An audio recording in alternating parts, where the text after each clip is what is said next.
partita la 39esima festa della Trebbiatura che a Campodoro vivrà i giorni clou nel fine settimana fino a domenica 23 giugno.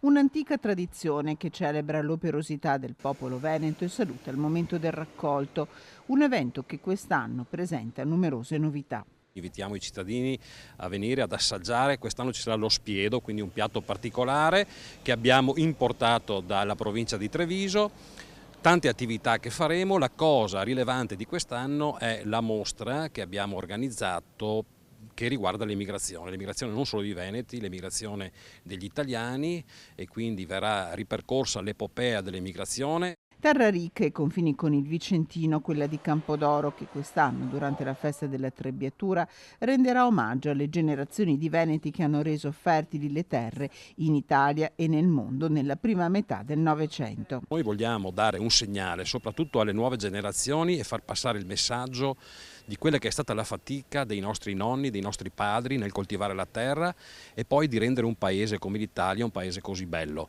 Ecco, e vogliamo anche attraverso appunto la mostra far vedere le fotografie degli anni passati, quindi stiamo parlando della fine dell'Ottocento e primi del Novecento, che rendono proprio l'idea di quello che è successo in quel periodo. Dall'Agropontino alla Sardegna, dal Brasile all'Argentina, i veneti costruivano canali e argini per regolare le acque con strumenti come questo.